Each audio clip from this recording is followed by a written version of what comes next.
Parashar is an IT professional. He is currently working in DXC India as application architect and SME. He has around 24 vast experience in the field of software development, maintenance, testing, modernization, and automation projects. Over the years, he has constantly followed and worked in the area of mobile computing, AI, automation, robotics, and the new frontier in the physics to understand how we can better harness technology to add value to the society. From almost decades, now he has been following the development in the area of quantum computing. What he liked about that subject is the potential to model nature itself, which is not possible in the classical computing.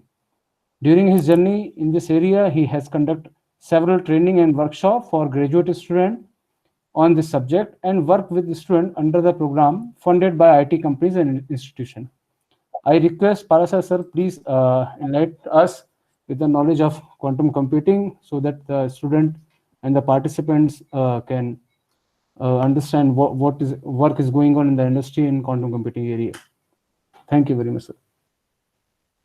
Thank you, Om Prakash, for the nice introduction. So I'll just start sharing my screen. Could you confirm if the recording? Yeah, I see the recording is on. Thank you. Okay, so I welcome everyone to the session on quantum computing. I just wanted to make sure that you are able to see. No, sorry, let me just present it. Sorry.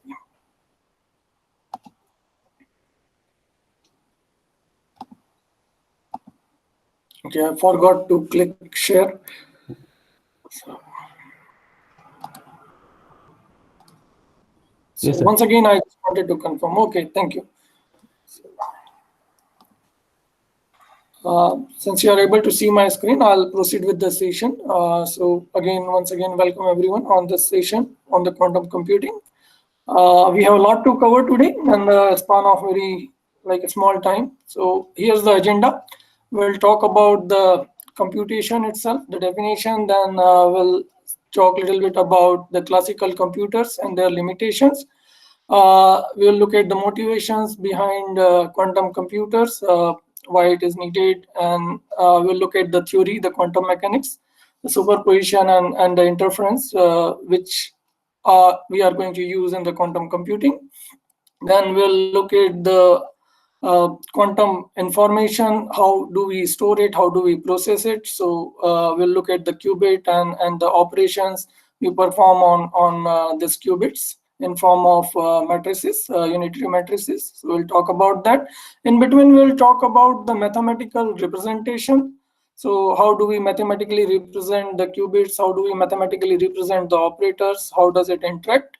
Then we'll talk about the near-term quantum devices, what we have in hand right now, and what are the future developments, what are the prospects.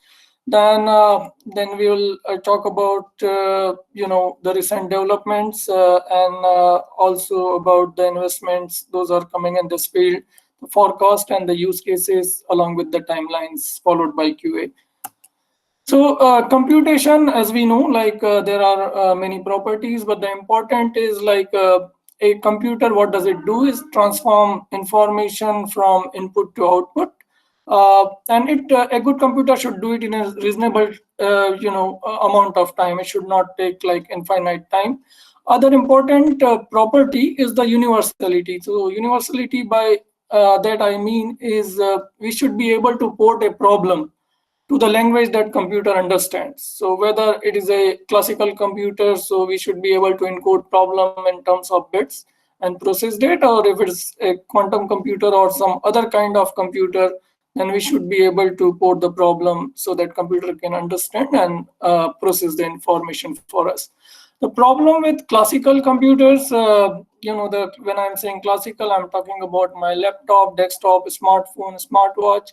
So we are doing good, as we see, we have come a long way, around 70 years when the first computer was invented. But all the power that has come to computer is by cramming more and more electrical components like a transistor, capacitor. So now with the latest processor, I guess it is i9, so the distance between electrical components like transistors in this latest processor is just like 14 nanometers.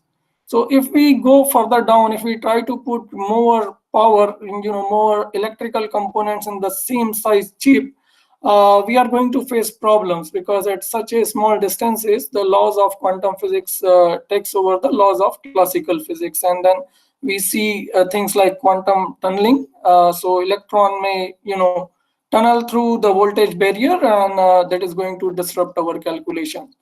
So there is a limitation on how small we could go.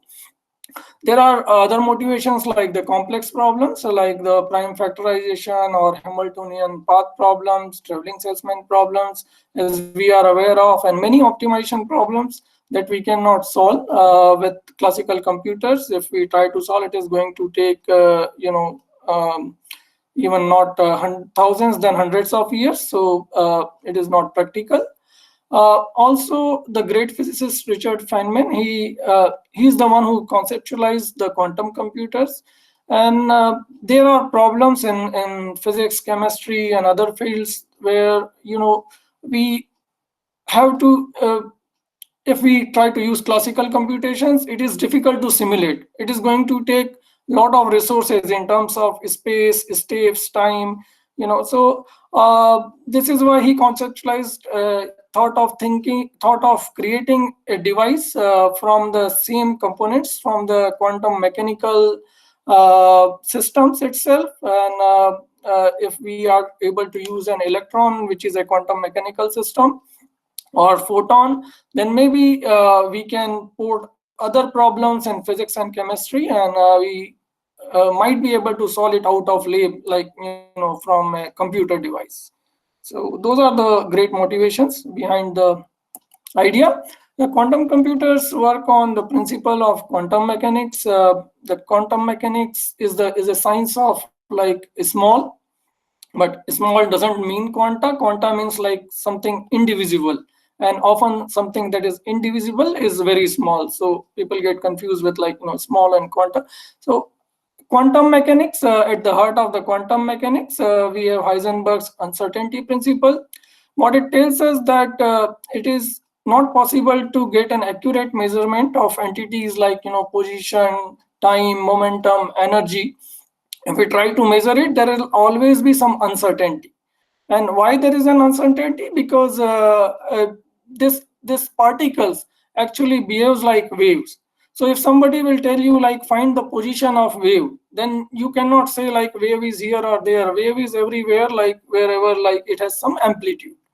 So the small particles, they behave like waves. Like in the double slit experiment, we could see that instead of photon, if we shoot electron, and even if we shoot one electron at a time, at the screen behind the double slit here, we get an interference pattern. So interference pattern is something that is created by waves, not by particles.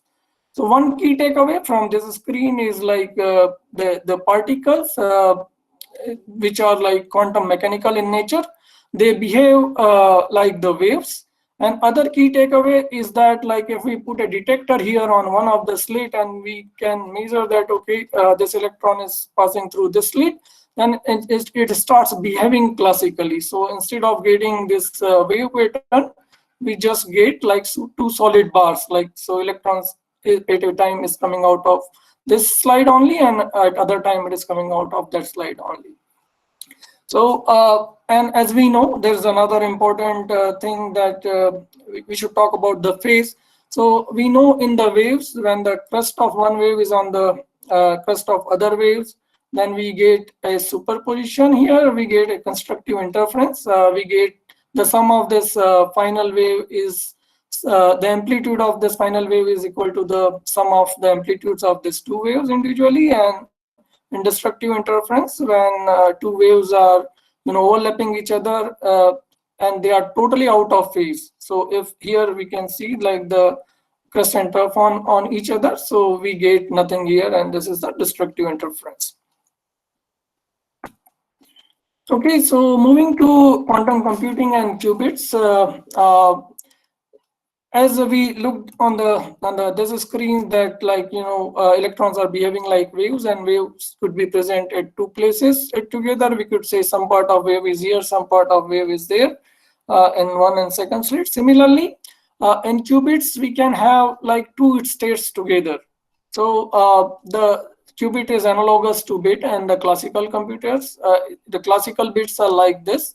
So we have either 0 or 1, and here we could have either 0 or 1, or both 0 and 1 in case of the quantum bit or the qubit. One thing also we need to keep in mind is like when we are saying this 0 and 1, so these are the levels. So we call it the a qubit. We call it a quantum mechanical system that has two levels only. So I am going to call it two-level quantum mechanical system, but it can remain in the superposition of two levels. So that is the good thing. Now with like if we have two qubits, like we will have superposition of 4 states. So this is how we can multiply, we can double the number of states every time we add another qubit to the system. Other thing is that like if we are talking about two levels, the state 0 and state 1, qubit could remain in any of the state that is the mixed of these two states. So what does it mean? It means that like this qubit could have 0.30 and 0.71. So if the total, like if I would say the total of this qubit is some unit 1, then it could be 0.30, 0.71, or 0.50, 0.51. Here what this 0.5 I'm saying is a probability, but we'll look more about it.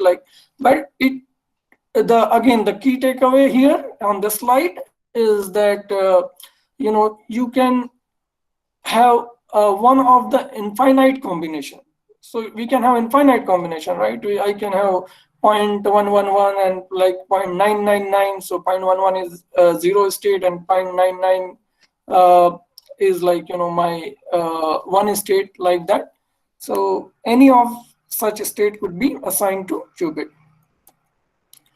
Moving to vector representations of qubit. So why do we choose vector? Is because it can best represent the qubit. Here we have a unit circle, and the arrow, the vector here, it represents a qubit. We normally represent it is in the Kate notation, that is a column vector. So Kate notation is a bar, the state, and then we have a greater than sign. It's a column vector.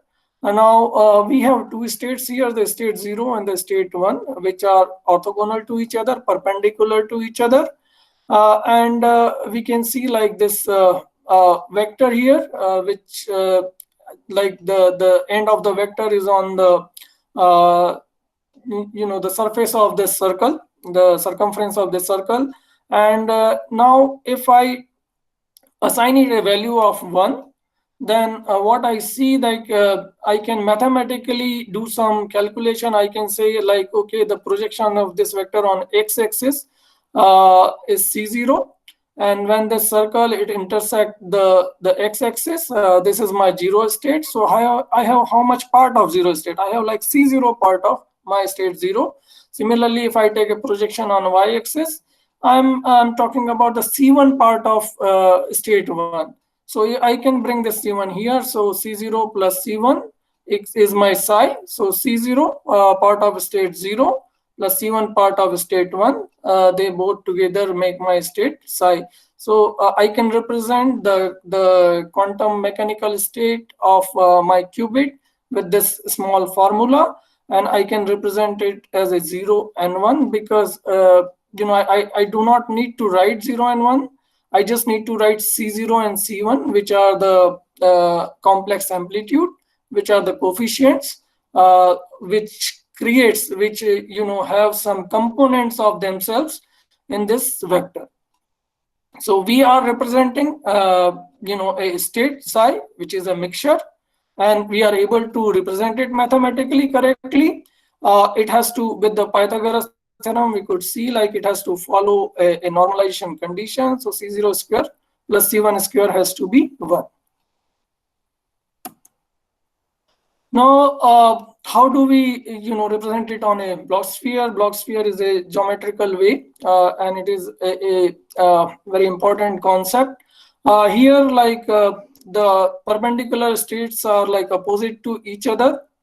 Why it is like that? Because we have mapped it like that, so we can, display all the aspects of the qubit on this sphere. This is a sphere; it is not a circle. So we have x-axis, y-axis, and z-axis. Now if we take the normalization in picture, and all the constants like the Euler's formula and everything, then we would be able to represent a formula, an equation, which looks like, let me hide it. So it should look like r0 square plus x square plus y square equal to 1. Due to constraint of time, I will not go through all the details of this calculation, but on the recording of this lecture, you should be, if you go through it twice, you should be able to see that how it comes in the picture. On the block sphere, we are able to represent the state of qubit in with the help of just two parameters. Theta is the angle with like z-axis. This is our vector psi, and the projection of this vector on xy plane, we see it here. So if we make an angle phi here, then we should be able to come up with like x, y, z, the Cartesian coordinates of our vector state. And finally, we are able to express the vector state with this equation here: psi equal to cos theta by 2 0 plus e to the power I phi sine theta by 2. Okay, so how do we represent like multiple qubit states? As I said earlier, like if we have one qubit, like we can represent two states. If we have more than one qubits, like two qubits, then we have four states. So if we have n qubits, we can represent 2 to the power n vectors in n 2 to the power n dimensions. So the sum of all this vector is what would be the psi. So it says the psi equal to sum of ci bi, where bi is a state, and there would be, as we have like n qubits, so we will have 2 to the power n combinations of this bi.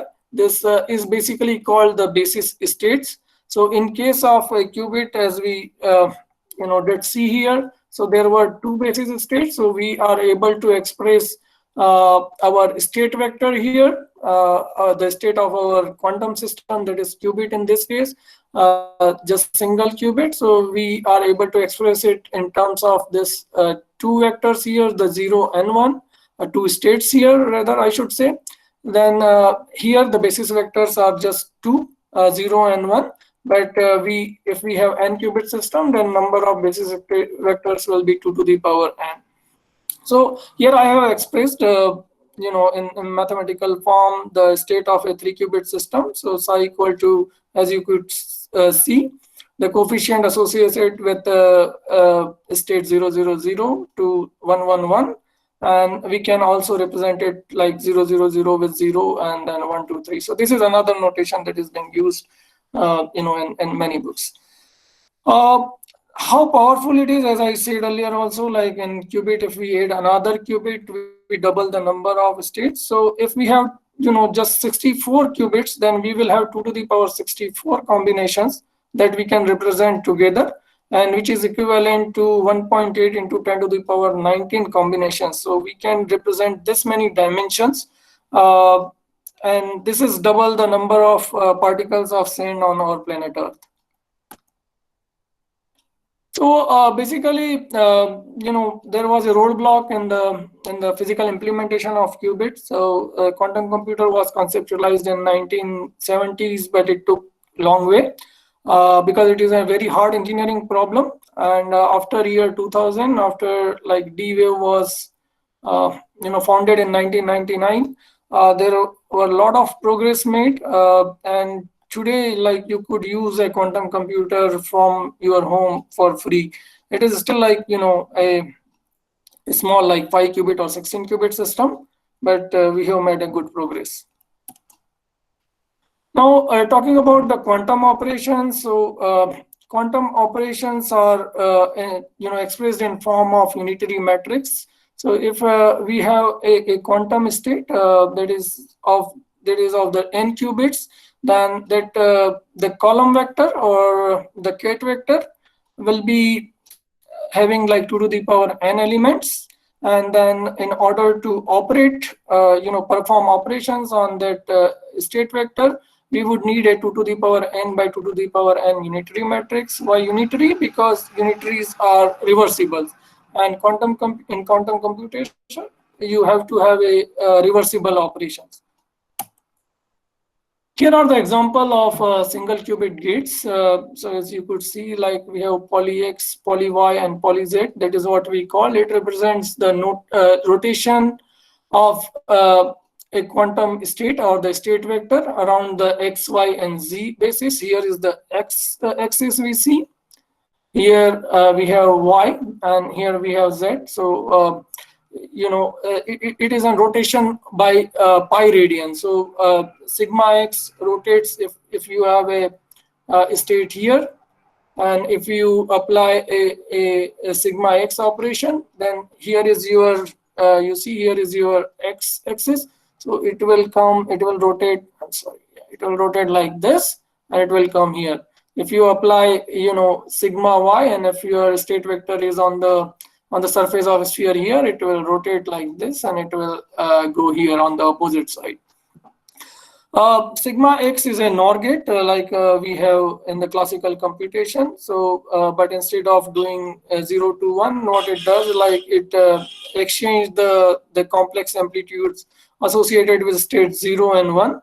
So whatever before applying this X gate, whatever was the complex amplitude associated with 1 will become the complex amplitude associated with 0. So it works on the computational basis. The z-axis here, we call it the computational basis. So we have more, single and multi-qubit gates. The important single qubit gate is like you could do an, arbitrary rotation around X, Y, and Z basis. If you will see recording again, I have derived it here. The rotation around X axis by theta degrees, rotation around Y axis by theta degrees, and so. This one is very important, RZ, because it is a rotation in the phase. So if you look at this qubit here, and you have to give a phase to state 1, then or even the state 0, you have to come out of this XZ plane.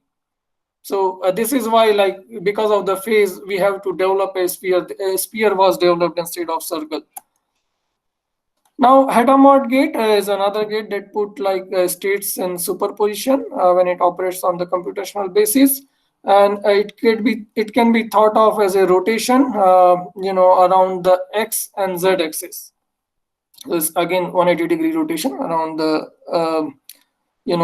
this axis. So there will be rotation, as you can see in red and blue. If you do it twice, you will come back to the same state as you started. Other important gate is a CNOT gate, and it has a control qubit and a target qubit. The control qubit controls the target. So if the value of control qubit is 1, then target qubit is flip. And this is again very important gate in quantum computation. Similar to that, we have control Z and control Y. Coming to quantum circuits, those are analogous to classical circuits. So here, this lines that we see, rows, these are like qubits, and then we can initialize it with like Python, and you can try this out in IBM Cascade platform. So you can build all these circuits. You can put gates. Either you can like write the code, or you can use a kind of simulator. And then you could run it on simulator, or you could run it on real quantum computers. So here we did some initialization. We took some random qubit state, and then we applied single qubit gates, which are represented here. And then finally, we took the measurement. Here, this double lines, it represents the classical bits. And this is actually a teleportation circuit which teleports the state of this qubit from Q0 to Q2. So at the end, like the state is transported, and we cannot copy the states in quantum computers because those are prohibited by no cloning theorem.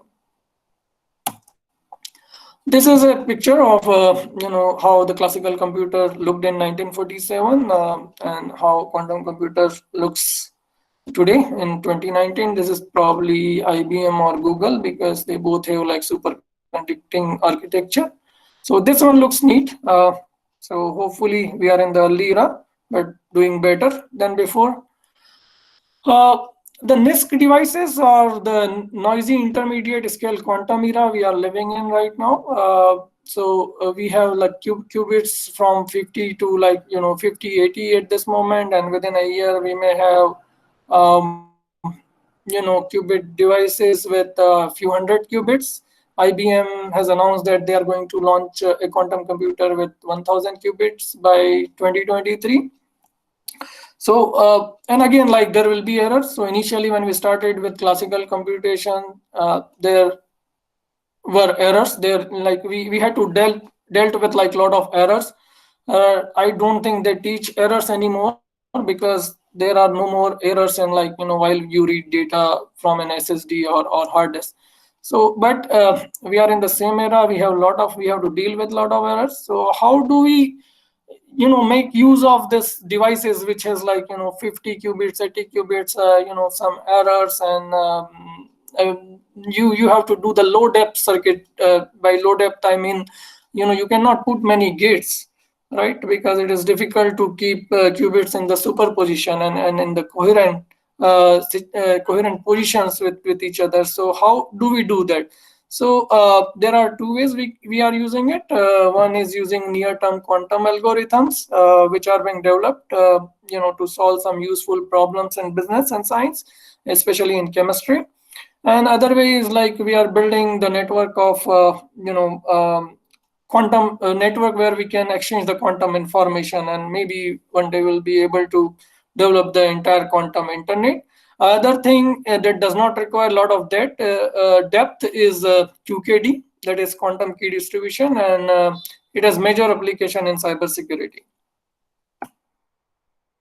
So I have taken one example algorithm for the NISQ devices. Here we are trying to get the ground state of a molecule. So in molecules, they prefer to state the lowest energy level. So until they don't find the lowest energy, they keep on interacting and creating new substance. And finally, once they reach the ground state energy, you get the stable molecule. So it is very important thing, because in material science you would like to find new hybrid materials, or something that is lighter than aluminum but has lot of strength, so that you can build aeroplanes, spaceships out of that, or new kind of plastics.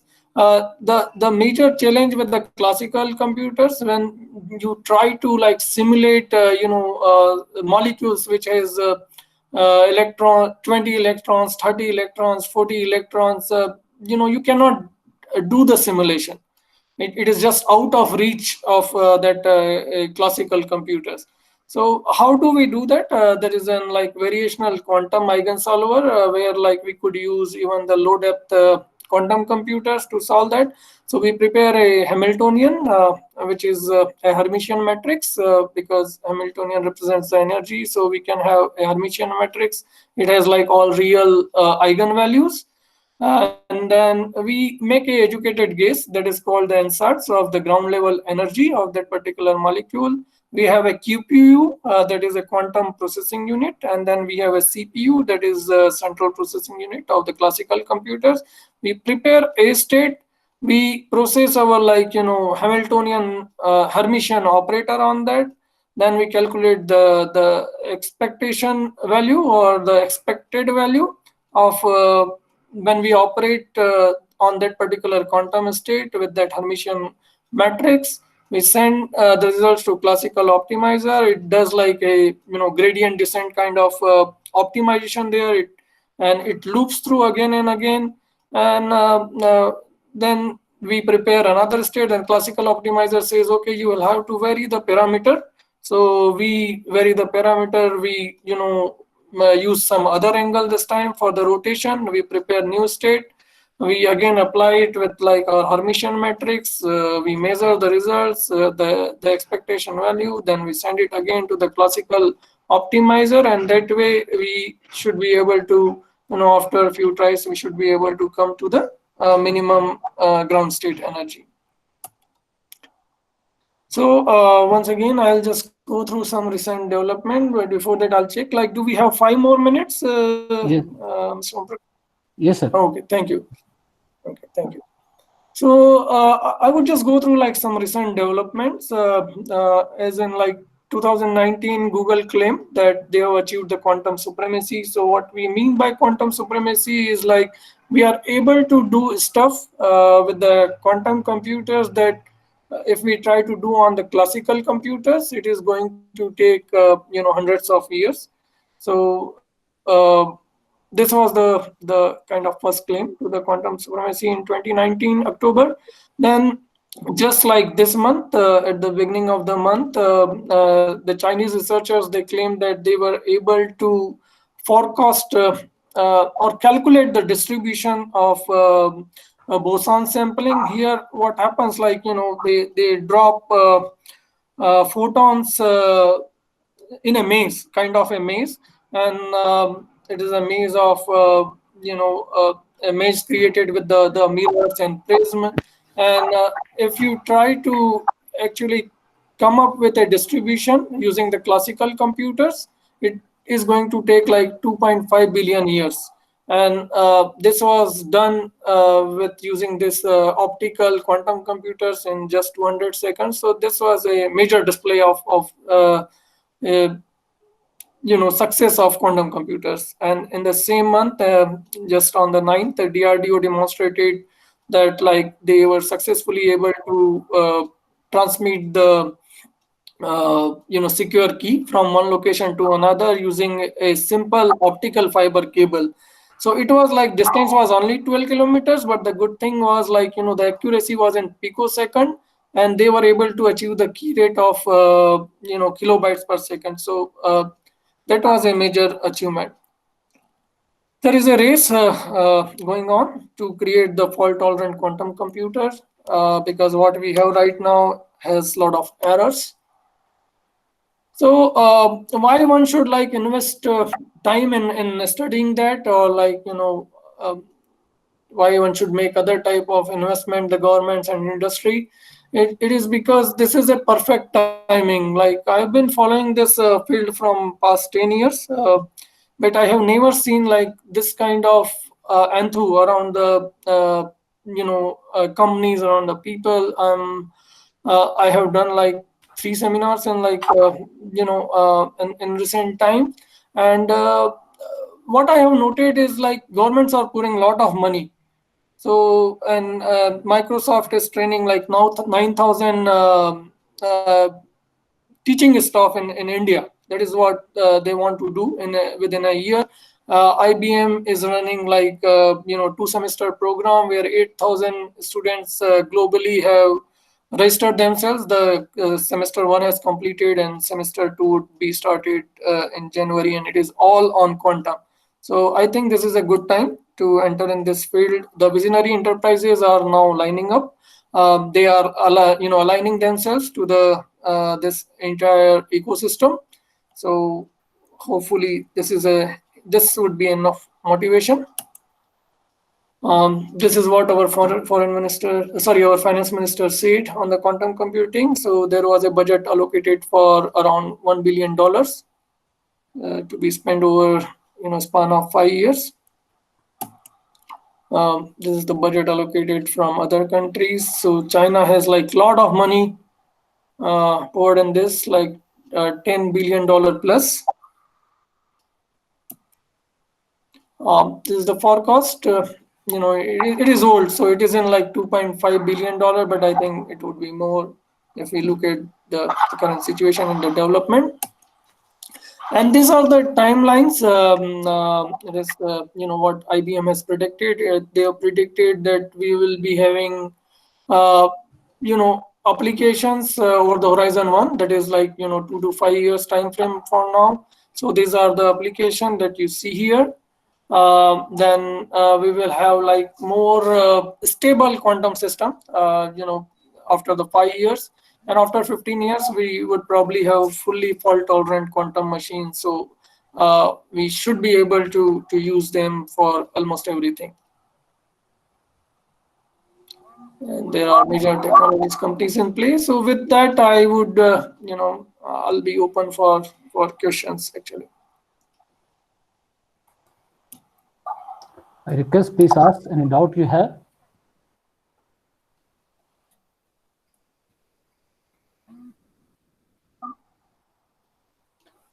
I think there's no doubt. I want to ask her one question. Yeah, sure. As we have these gates, headmart gates and the swap gate, so the basically mean of headmart gate is if qubit in the zero state, then we want its superposition. So if I convert in physical phenomenon, so if a electron in ground state and we want to make it in between 0 and 1 state, that is a superposition state. So this meaning we understand with the Hadamard gate. But what is the meaning of swap gate? Or what is the physical meaning of swap gate? Because in swap gate we change the value of the other bit. So why it is required? Because I was trying to learning some algorithm, and they are frequently using this gate. Yeah, and coming to Hadamard first, like it puts things in superposition. So and swap actually, it is like you are swapping two qubits. So you do not know what is the state of qubit one and qubit two, and you can never know actually until you take the measurement. But how it is useful, so. If we look at the architecture of the quantum computers, and computers are built on this qubits are built on the silicon wafer, and then there is a limitation. So if you have one qubit, then it can only talk with the qubits which are just adjacent to that. Okay. Right, so that is one use I am telling you. And if you have to talk to like a qubit that is like not just adjacent, but like if you have one here and second here, and you would have to talk to third one, then you do a swap between 2 and 3. So Okay. that is one use.